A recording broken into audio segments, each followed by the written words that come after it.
This happened when I was around 12 years old. It was in the middle of the night at my house. My dad would work the graveyard shift at his work. Since it was the weekend, I had stayed up most of the night. It was somewhere between midnight and 1 a.m., and my dad had told me to lock the doors and to go to sleep, which I did. I went to my room and finally went to sleep, but only for about an hour. At around 2 a.m. I woke up to the sound of knocking on my back door. It scared me awake. After taking a few moments to process what I heard, I decided it was probably just my dad knocking on the door. Maybe he just forgot something? Me being really exhausted, I knew he had a house key on him, so I just told myself he'd unlock the door himself. But the knocking continued. It was pretty creepy. Then the next thing I knew, the knocking stopped. And then it started again, but at a different location. Someone was knocking on the window in my kitchen. I continued to assure myself it was my dad. I didn't understand why he couldn't just unlock the door himself.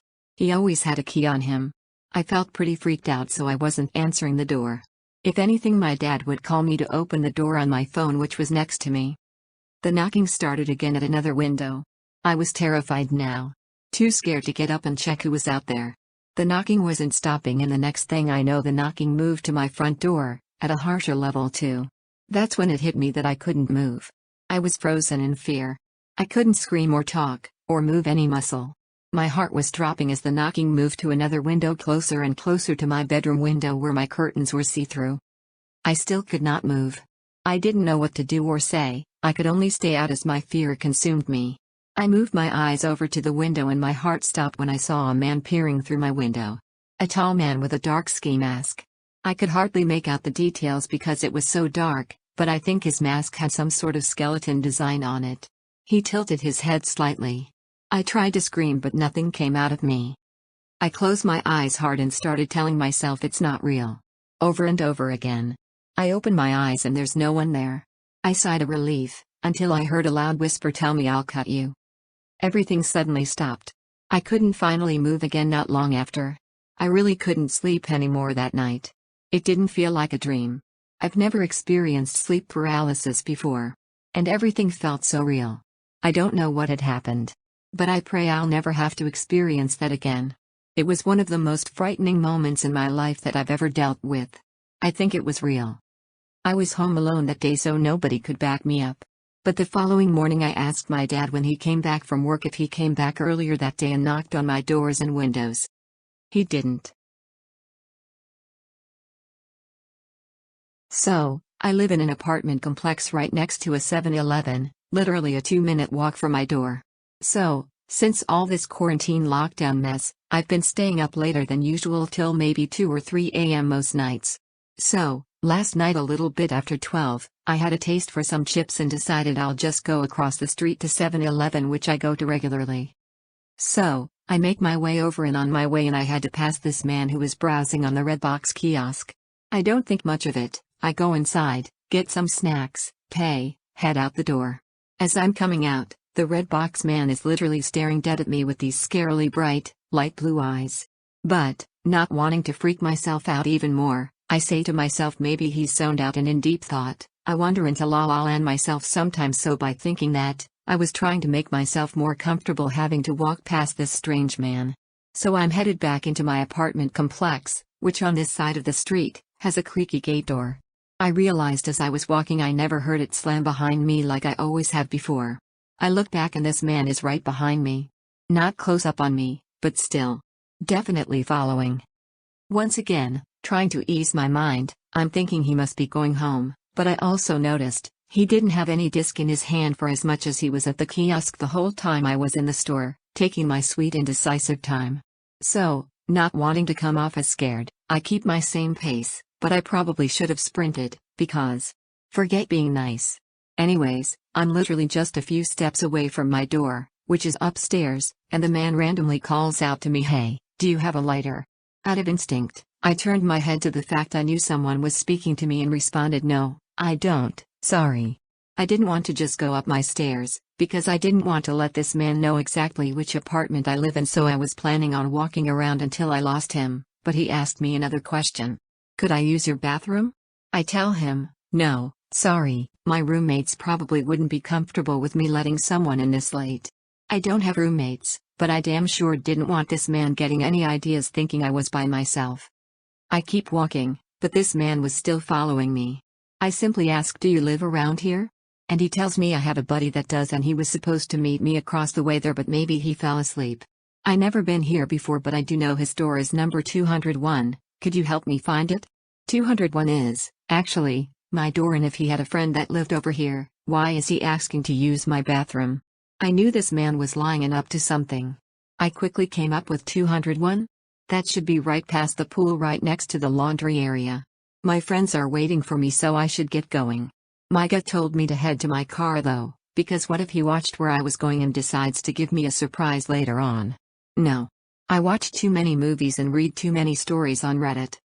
So I start heading towards the parking lot, not running but definitely walking quicker than before, when I realize the man is chasing me at this point. I hurry up and pull my keys out my pocket and get in my car and immediately lock the doors. The man starts pounding on my driver window telling me to open the door. I can't help but focus on those creepy blue eyes, but I also noticed he was reaching for his pocket. I start up my car before I can see what it is he's going to pull out. I heard a pop, but I didn't give a crap at that moment, as long as I could get the hell out of his presence. I drove maybe 5 minutes down the street to this gas station and called the police. Waiting on the police to arrive, I noticed what the popping sound was. This wacko popped my back tire with probably a switchblade. Of course, when the police arrived and went to check the area, the psycho was gone. They did question the 7 to 11 clerk, and he let them know that that man has been up there a few times since last week and never has been a problem, but is obviously homeless. I'm still shook up about what went on last night, and I'm going to chill on the late night trips to 7 to 11 for a while. To the Red Box man, let's not meet again.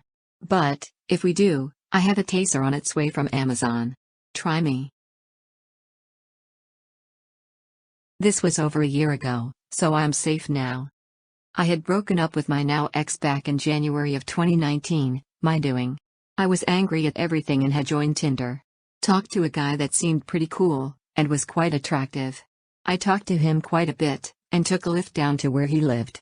Now, his dad had passed away not too long ago, so he moved back in with his mom to help out. I found that very sweet, and so I thought nothing of it. We took a lift to Walmart and to the liquor store as his mom had requested some wine. I had bought a pizza to bake at their home to make a decent impression, and had purchased her wine, which she gave me cash for despite my protests. Again, trying to make a good impression. This home was gorgeous. They had an old-timey jukebox, and the freaking sink taps in the bathroom were installed in the mirrors. Water flowed from a spout in the friggin' mirrors. His mom was as sweet as Southern tea and seemed to have taken a liking to me. Cool.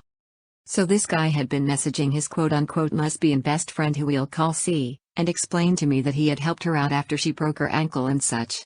Again, I thought, what a nice guy. We drank, we had sex, everything was cool. I had told him I had borderline before we met up, and had warned him I had scars from previous cutting incidents, but nothing recent. He was fine with it and understood. The next morning I had an interview at a major company's call center, and his mom offered to drive me. Such a sweetheart. I did great in the interview and was offered the job. I immediately texted this guy to tell him the good news. So one day when I was home and had slept for about 8 hours, I woke up to a dozen text messages and over 20 Facebook messages from him. It ranged from, "Hey, how's it going?" to, "It's hard to say this." I had seen how the messages progressed as I quickly scrolled through and saw the one that says, "Those cut marks on your arm, yeah. I wouldn't have dated a cutter anyway. Most cutters are pathetic that need to get some serious help, might as well keep doing that since it seems to be your only friend." What the actual hell? I blocked him. Then I posted it to my Facebook page so if anyone knew him they could know what he was actually up to. I get a friend request from his quote-unquote lesbian best friend, C. She filled me in. She is not a lesbian, she had just broken up with him hours before befriending me, so they were still dating when he had me over, and he told her I was a lesbian. Also, that he goes by his middle name. I had done a basic search with the name he provided, and on his Facebook page, to make sure he wasn't a felon or something before meeting him. Well, when I did the search with his real first name, sure as heck, so many charges, including child pornography. He had been stalking her, pinging her phone location and messaging her things like, "Oh what, you're not gonna leave your house?" And he told her to kill herself. She had gotten the cops involved. She had sent me screenshots of the messages he was sending. We talked a bit more, and while I'm not a medical professional, It was kinda clear something was wrong. He was lying, manipulative, aggressive, angry, and obviously his moods would flip faster than mine. I offered to send her what I could of the messages in case she could use them to build a case against him. Shortly after, I get a friend request from a name I don't recognize, something generic like Mike. Then I get a message, "Hey, it's Jay, how's it going? How's your job at such and such big company?" I was freaked out. He knew where I worked. The building was secure, but the parking lot not so much. I got pepper spray and called my dad, who has been in the police force since before I was born. He advised to not carry a baseball bat because if it was wrestled from me it could be used against me, but pepper spray was a decent choice. He also said that while online bullying isn't something the police can do much about, if he messages me again it goes into the harassment area and it needed to be reported ASAP. I was getting off work after midnight and I was scared beyond belief. I parked as close to the building as possible, pepper spray in hand. Fortunately I haven't ran into him since. I do not want to meet with him again. I've also moved since and changed jobs. If it sounds too good to be true, it really is.